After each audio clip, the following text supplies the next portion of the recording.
आज जो हमारे यहाँ पर गेस्ट है, she is one of the most popular personality development coaches in India और उनके यूट्यूब चैनल के ऊपर 3 मिलियन से ज्यादा सब्सक्राइबर्स हैं। Please give an energetic and warm welcome to the one and only Chetna Vashishtha.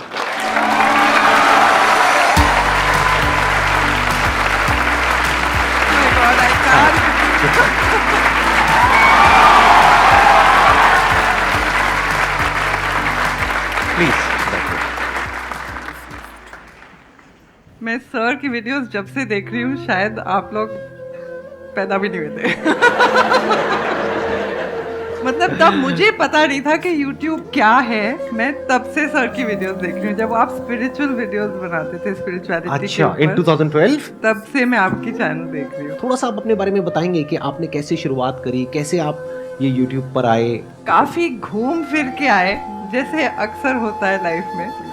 मैं डॉक्टर बनना चाहती थी, एडमिशन नहीं हुआ। फिर MBA कर लिया, MBA किया, बैंक में काम किया, 10 साल बैंक में काम किया, बस सेटिस्फैक्शन नहीं मिला। पता नहीं, वो पैसे दो, सैलरी अच्छी होती है, कंफर्ट होता है, बट कुछ अंदर से मिसिंग था। तो बहुत मन था कि पढ़ाएं। तो बैंगलोर में थी उस टाइम, और IIM बैंगलोर चली गई, बोला कि मुझे पढ़ाना है। तो दे सेड हमें तो वी नीड विजिटिंग फैकल्टी, तो आप आ जाइए। तो वहाँ से मेरी जर्नी स्टार्ट हुई। आई स्टार्टेड टीचिंग, काफ़ी MBA इंस्टीट्यूट्स में पढ़ाया, अपनी ट्रेनिंग कंपनी स्टार्ट की, बैंक्स में ट्रेनिंग की। तो ये आप जॉब के साथ साथ कर रहे थे, जॉब छोड़ दिया? जॉब मैंने छोड़ दी। Job This was in which year? ये 2002 में। अच्छा, 2002 में ही छोड़ दी आपने जॉब? अब मेरे से एज मत पूछ लेना। आई एम श्योर जब आपने अपनी जॉब छोड़ी होगी और 2002 में ये शुरू किया होगा, तो एज अ विजिटिंग फैकल्टी आप जाते तो होंगे, लेकिन ज़्यादा पैसे नहीं मिलते होंगे आपको। बिल्कुल भी नहीं, बिल्कुल भी नहीं। तो मैं आपको एक इंसिडेंट सुनाती हूँ। मैं जाती थी वहाँ पे, एक बच्चे ने चीटिंग की एक दिन एक एग्जाम में। तो मैंने उसको बुलाया, मैंने कहा आपने चीटिंग किया, मैं आपको 0 दे रही हूँ। कहता मैडम आप होते कौन हो हमें सिखाने वाले? आपकी सैलरी से ज़्यादा तो मेरा महंगा फ़ोन है। तो मुझे कहते हैं आप फेलियर हो। तो उस टाइम मैंने सोचा कि शायद हमारी ऑडियंस गलत है। ये जो MBA के बच्चों को हम पढ़ा रहे हैं, शायद वो गलत है। तो क्यों ना ऐसे बच्चों को पढ़ाएं जिन्हें वाकई ज़रूरत है, और उन्हें फ्री में पढ़ाएं। और उस टाइम YouTube सूझा कि क्यों ना हम अपनी नॉलेज उनके साथ शेयर करें जिन्हें वाकई थोड़ी सी कद्र हो जाए उस नॉलेज की, और जिनके पास में इतने पैसे नहीं है कि वो MBA कॉलेज में जा सकें। तो एक प्रिंसिपल है इस चैनल पे कि कभी भी कोई कोर्स रन नहीं करेंगे, कभी पैसे नहीं लेंगे स्टूडेंट से। ये मेरी फिलॉसफी है कि चैनल पे कभी बच्चों से पैसे नहीं लिए जाएंगे। आज तक आपने नहीं लिए? नेवर, और फ्यूचर में भी कभी नहीं लेंगे। ये She deserves a big round of applause for this commitment.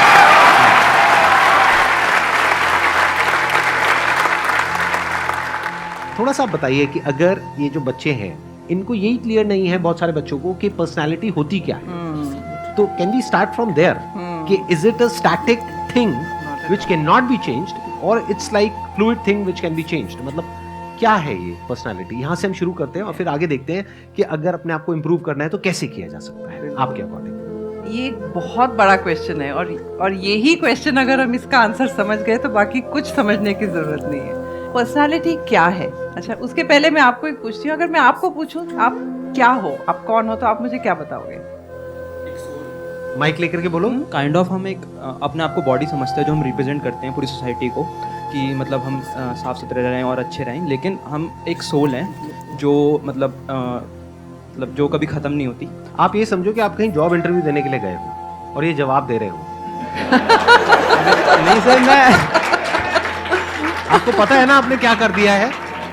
अब आप दोबारा से एक बार जवाब दीजिए, जैसे कि जॉब इंटरव्यू में आपसे क्वेश्चन पूछा गया है, tell me something about yourself. अगर मैं जॉब के लिए जाऊंगा, कोई पर्टिकुलर स्किल होगी जिसमें मैंने काम किया है कुछ ईयर्स के लिए, like kind of I am a CA student. तो अगर मैं कहीं पर जॉब के लिए अप्लाई करने जाऊंगा तो मैं अपनी पहले स्किल्स बताऊंगा कि मैंने उसके लिए एलिजिबल होने के लिए कि मतलब मैंने CA कंप्लीट करी है, उसके बाद मेरे पास ये स्किल्स मैं पोजेस करता हूँ, इस फील्ड में मेरी एक्सपर्टीज़ है। उसके बाद काइंड ऑफ अगर वो क्वेश्चंस अलग पूछते हैं कि आपकी हॉबीज़ क्या है, या फिर मतलब आप किस चीज़ में ज़्यादा अच्छे हो, और आप मतलब काइंड ऑफ क्वेश्चंस डिफरेंट होते हैं। Perfect, let's give a big round of applause for him. तो यूजुअली कोई आपको कुछ पूछता है तो आप यही बताते हो कि मैंने ये पास्ट में ये सब किया है, लेकिन आपकी पर्सनालिटी वो नहीं है। आपकी पर्सनालिटी वो है जो आप बनाना चाहते हो। इलॉन मस्क से कोई पूछता है आप क्या हो, तो वो कहते हैं मुझे मार्स पे जाना है। मैं एक दिन मार्स पे जाके रहूँगा, फ्यूचर में मैं क्या बनूँगा या बनूँगी। तो अगर अगली बार आपको कोई क्वेश्चन पूछे आप क्या होना, तो साथ में ये जोड़ देना कि मैं 10 साल बाद ये बनूँगा, मैं 10 साल बाद ये बनूँगी। जब आप उसको अपने साथ जोड़ लेते हो ना, तो आपकी वही पर्सनालिटी बन जाती है। सुपरफिशियल लेयर होता है जो लोग सोचते हैं पर्सनालिटी है, कि मेरे बाल कैसे हैं, मेरे ड्रेसिंग कैसी है, वो सब बहुत सुपरफिशियल लेयर होता है। वो भी अलाइंड होता है आपके गोल की तरफ। अगर आपने डॉक्टर बनना है, आपने सोच लिया मैंने डॉक्टर बनना है, तो आप एक अलग तरीके से आपके पूरी जो ड्रेसिंग होगी वो डिफरेंट वे में होगी। अगर आपने गेमर बनना है तो आप अलग तरीके से बाल अपने करोगे। सो दिस सुपरफिशियल लेयर होता है, इस पे मत जाओ। ये पूरा सुपरफिशियल लेयर अलाइंड होता है उस चीज से कि आप क्या बनना चाह रहे हो। आप उस हिसाब से आपकी पूरी पर्सनालिटी डिसाइड हो जाती है। तो डोंट उल्टा काम मत करो। मतलब पहले ये मत डिसाइड करो कि मेरे को अपनी शक्ल सूरत कैसे बनानी, पहले आप डिसाइड करो कि मुझे बनना क्या है, and then align everything in line with. Very good point.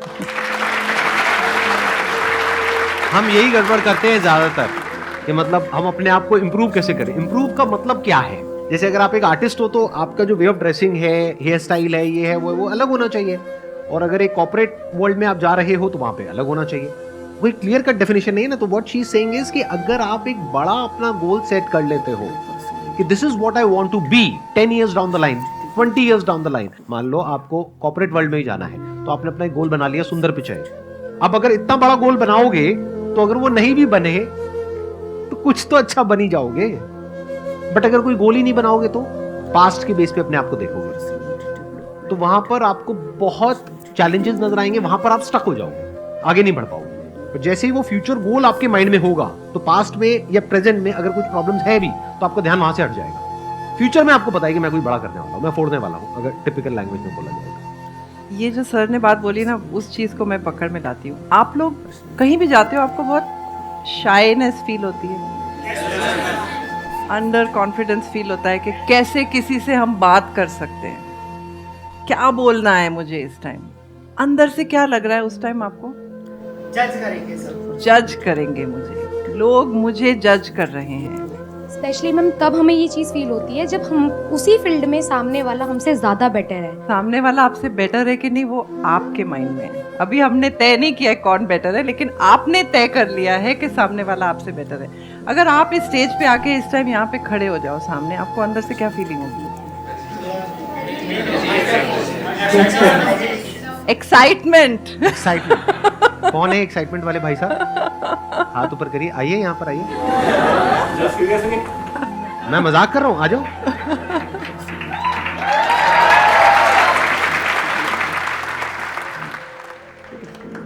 आइए भाई साहब, बैठिए भाई साहब, बैठिए। Yes sir.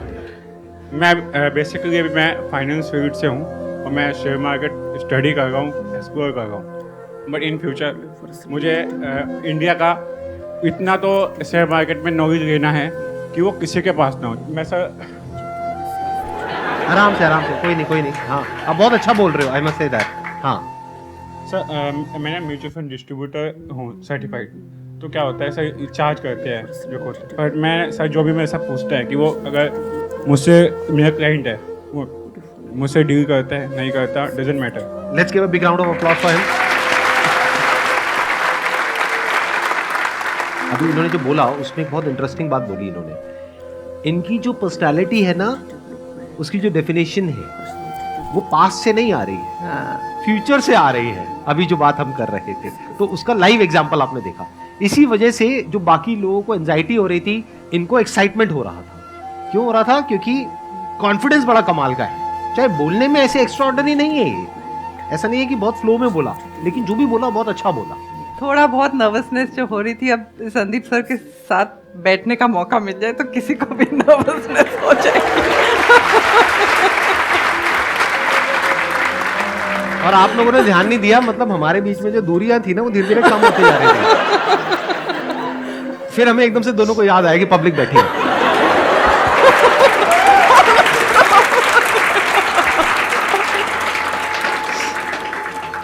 तो ये जो आपने बात बोली थी ना कि जज करते हैं, आप सोचते हो कि सारी दुनिया आपको जज कर रही है। और अच्छा, मैं एक और क्वेश्चन पूछती हूँ, मैं आंसर बाद में दूंगी, क्वेश्चन पहले पूछूंगी क्या आप अपने आप को गुड लुकिंग समझते हो? Yes, yes ma'am. कह रहे हैं। अच्छा, जिसने नो कहा है वो क्यों अपने आप को गुड लुकिंग नहीं समझते? क्या रीजन है? मुझे जितनी शक्लें दिख रही हैं यहाँ पे सारी बहुत अच्छी हैं, तो आपको क्या रीजन है कि आपको ऐसा लगता है? मैम डिपेंड ये नहीं करता कि मतलब गुड लुकिंग है नहीं है, जब हमें अपने से सामने वाला लगता है कि हाँ ये हमसे ज़्यादा बेटर लग रहा है, आइदर वो उसने कपड़े अच्छे पहने, उसकी पर्सनैलिटी अच्छी है, तो फिर हम अपने आप को जज करते हैं कि हम गुड लुकिंग नहीं है। लेकिन जब हमें कोई लगता है कि हमसे थोड़ा नीचे है, फिर इतना कुछ नहीं है, तो हमें लगता है कि हाँ हम गुड लुकिंग है। तो डिपेंड करता है हमारे पर्सपेक्टिव से कि हम सामने वाले को क्या देख रहे हैं, किस हिसाब से देख रहे हैं। तो मुझे मत देखो ना, अपने आसपास में देखो।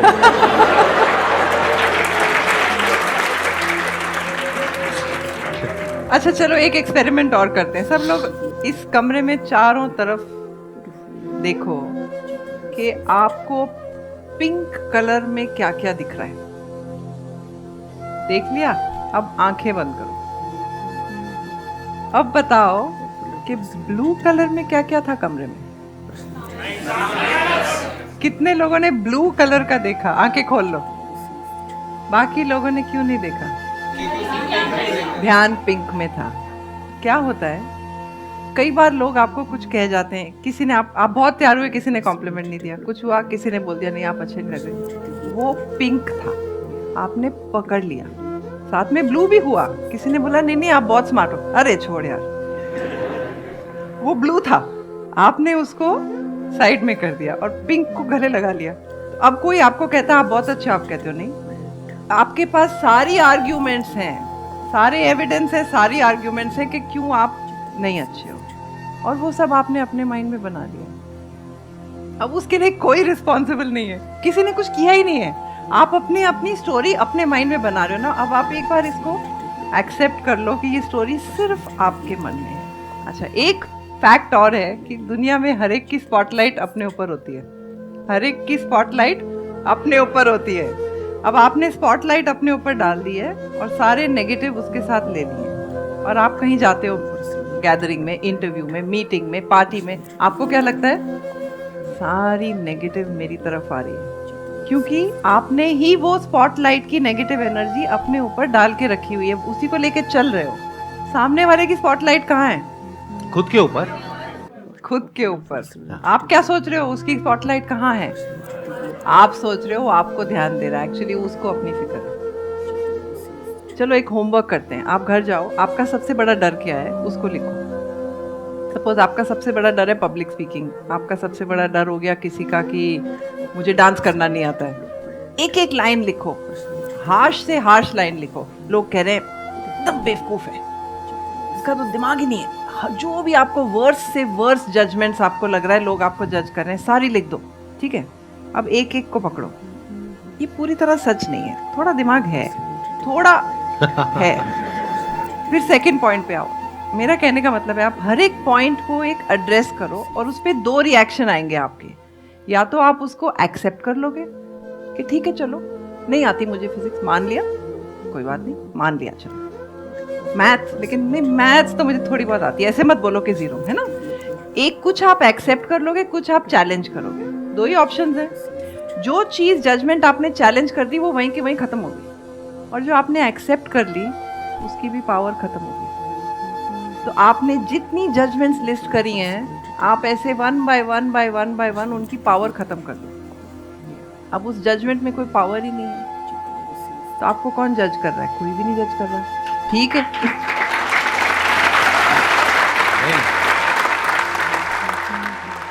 मेरे को समझ नहीं आता ये एक्सेप्टेंस क्या है। हम बोल रहे हैं कि मेरे अंदर कोई बुराई है, मान लीजिए, मैंने बोला हाँ मैं बुरी हूँ, अब ये चीज़ मैं एक्सेप्ट कर रही हूँ, क्या करूँ समझ नहीं आता। फिर से वो चीज़ दूसरी जगह जाएंगे दोबारा से आ जाती है माइंड में, ठीक है, कि मैं ऐसी हूँ ऐसी करके। तो ये एक्सेप्टेंस क्या होता है? एक्सेप्टेंस के दो लेवल होते हैं।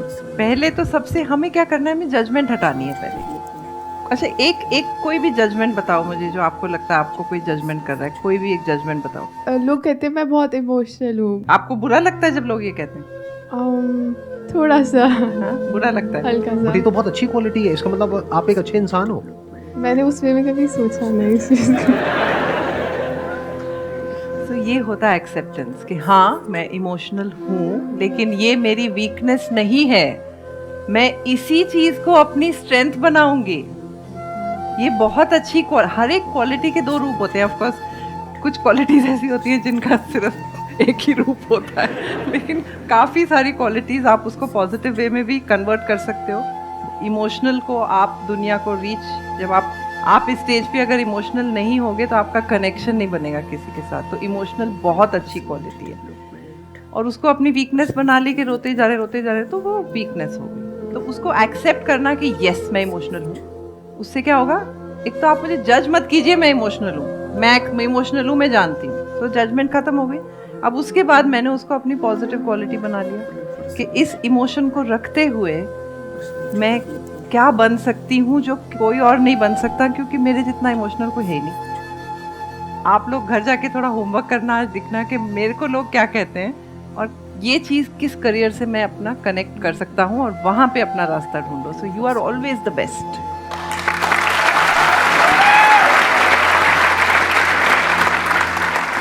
Thank you so much for coming.